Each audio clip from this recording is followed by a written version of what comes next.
आज हम एक ऐसे विज्ञान को समझने की कोशिश करेंगे जो आम तौर पर पर्दे के पीछे काम करता है। एक ऐसा विज्ञान जिसमें हमारे सोचने के तरीके को बदलने की, उसे एक नई दिशा देने की ताकत है।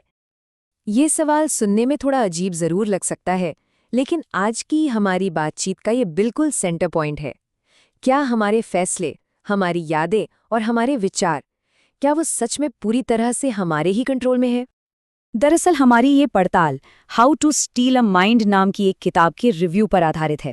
ये किताब उन तरीकों पर रोशनी डालती है जिनसे किसी के सोचने समझने के तरीके को प्रभावित किया जा सकता है। तो चलिए इसमें थोड़ा और गहराई से उतरते हैं। सवाल ये है कि ये किताब आखिर है किस बारे में। इसे ऐसे समझिए जैसे ये दिमाग के अंदर की दुनिया की एक गाइड हो। ये किताब 3 बहुत ही दिलचस्प फील्ड्स को एक साथ लाती है, साइकोलॉजी, न्यूरोसाइंस और इन्फ्लुएंस की कला, और ये समझाती है कि हमारे विचार कैसे बनते हैं और उससे भी ज्यादा जरूरी, उन्हें कैसे एक दिशा दी जा सकती है।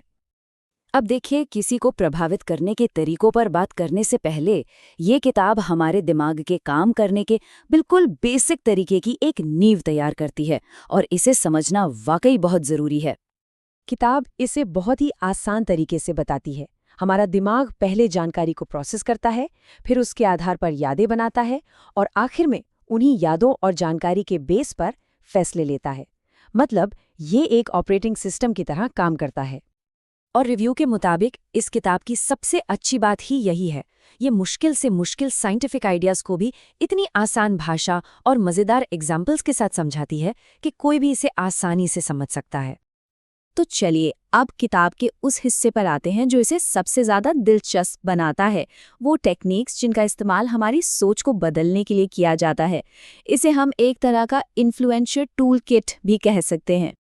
किताब में इन 4 मुख्य टेक्निक्स पर फोकस किया गया है, और ये सिर्फ किताबी बातें नहीं हैं, बल्कि ये वो पावरफुल टूल्स हैं जिनके बारे में हमें पता होना चाहिए, सिर्फ समझने के लिए ही नहीं बल्कि इनसे खुद को बचाने के लिए भी। पहला टूल है पर्सुएशन, यानी किसी को अपनी बात के लिए मनाना। इसमें कुछ साइकोलॉजिकल ट्रिगर्स का इस्तेमाल होता है, जैसे किसी चीज़ की कमी का एहसास दिलाना, जो लोगों को एक खास तरह का फैसला लेने के लिए उकसाते हैं। अब ये वाली जो टेक्निक है वो सुनने में थोड़ी डरावनी लग सकती है।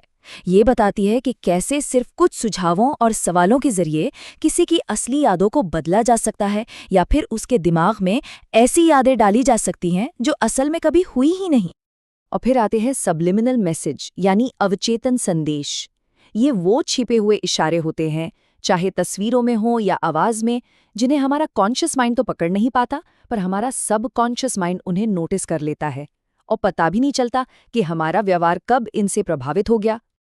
तो जाहिर है, इन पावरफुल टेक्निक्स के बारे में जानने के बाद सबसे बड़ा सवाल उठता है नैतिकता का, यानी एथिक्स का। और अच्छी बात यह है कि किताब इस पहलू पर बहुत जोर देती है। देखिए, नैतिक प्रभाव और मैनिपुलेशन के बीच एक बहुत साफ लकीर खींची गई है।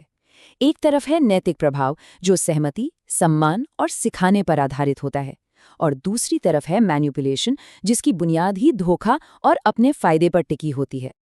और किताब का यही सबसे बड़ा मैसेज है कि ज्ञान अपने आप में एक शक्ति है, लेकिन उस शक्ति का इस्तेमाल हमेशा जिम्मेदारी और दूसरों के सम्मान के साथ ही होना चाहिए। तो अब सवाल ये उठता है कि इस ज्ञान का किया क्या जाए। किताब के आखिरी हिस्से इसी बात पर फोकस करते हैं कि हम इस समझ का इस्तेमाल अच्छे कामों के लिए कैसे कर सकते हैं। प्रभाव के इस विज्ञान को समझना हमें मार्केटिंग, एजुकेशन और थेरेपी जैसी फील्ड्स में बहुत मदद कर सकता है। ये बेहतर कम्युनिकेशन और पर्सनल ग्रोथ के लिए भी एक बहुत ही काम का टूल साबित हो सकता है। और शायद जो सबसे ज़रूरी बात है वो ये कि ये ज्ञान हमें कॉग्निटिव सेल्फ डिफेंस सिखाता है। इसका मतलब ये है कि जब कोई हमें मैनिपुलेट करने की कोशिश कर रहा हो, तो हम उस कोशिश को पहचान सकते हैं और खुद को उससे बचा भी सकते हैं। तो कुल मिलाके ये किताब सिर्फ टेक्निक्स के बारे में नहीं है, बल्कि ये एक बैलेंस्ड नज़रिया देती है, जो शक्ति और जिम्मेदारी दोनों को साथ लेकर चलती है। तो इस किताब के रिव्यू से आखिर निचोड़ क्या निकलता है? चलिए एक नज़र डालते हैं कि सबसे ज़रूरी बातें कौन सी हैं। ये 4 बातें इस किताब का पूरा सार है। हमारे विचार प्रभावित हो सकते हैं, ये सच है, लेकिन इन तरीकों को समझना ही इनसे बचने का पहला कदम है। और इस ज्ञान का इस्तेमाल हमेशा बेहतरी के लिए ही होना चाहिए। और हमारी ये बातचीत इसी एक सवाल पर आकर खत्म होती है, एक ऐसा सवाल जो हमें हमेशा उस बड़ी जिम्मेदारी की याद दिलाता है जो इस तरह के ज्ञान के साथ आती है।